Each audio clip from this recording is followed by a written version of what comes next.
आ जाओ बच्चों जल्दी से। मैं आपके लिए फिर से एक नई कहानी लेकर आई हूँ। ये कहानी है सुंदरवन की। सुंदरवन नाम का एक बहुत खूबसूरत जंगल था। वहाँ ढेर सारे जानवर पशु पक्षी रहा करते थे। पर धीरे धीरे सुंदरवन की सुंदरता कम होती जा रही थी।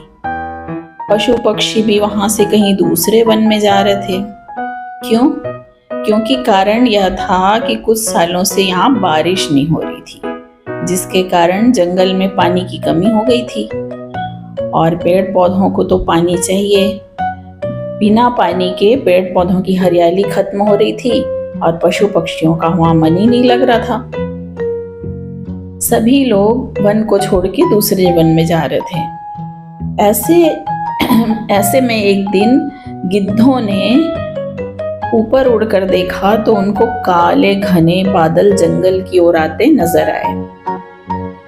उन्होंने सभी को बताया कि अरे जाओ मत, जंगल की तरफ काले घने बादल आ रहे हैं, अब जरूर बारिश होगी। तो इस पर सभी पशु पक्षी वापस सुंदरवन में आए और देखते ही देखते थोड़ी देर में खूब तेज बारिश हुई। बरसात इतनी हुई कि वह 2-3 दिन तक होती रही।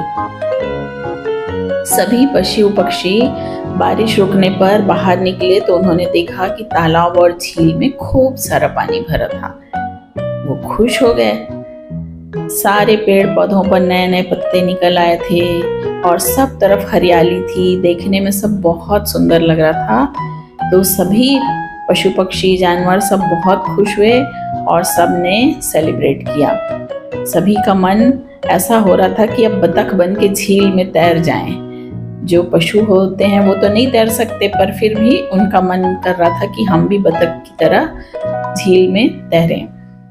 और जब वो नहीं तैर पा रहे थे तो दौड़ दौड़ कर खुशियां मना रहे थे, अपने अपने ढंग से सेलिब्रेट कर रहे थे।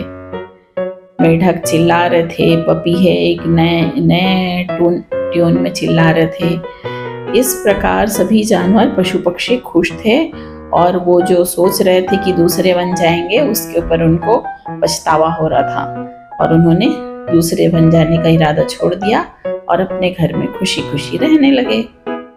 तो इस कहानी से क्या शिक्षा मिलती है? इस कहानी से ये शिक्षा मिलती है कि हमको किसी काम में जल्दीबाजी नहीं करना चाहिए। थोड़ा सा पेशेंस रखना चाहिए, वेट करना चाहिए कि क्या होता है। अपना घर अपना होता है ना। अगर वो इतने सालों से जहाँ रह रहे थे उसको छोड़कर पेशेंस को खोकर वहां चले जाते तो वो खुश नहीं रह पाते। अब वे सब बहुत खुश थे। ठीक है? ओके।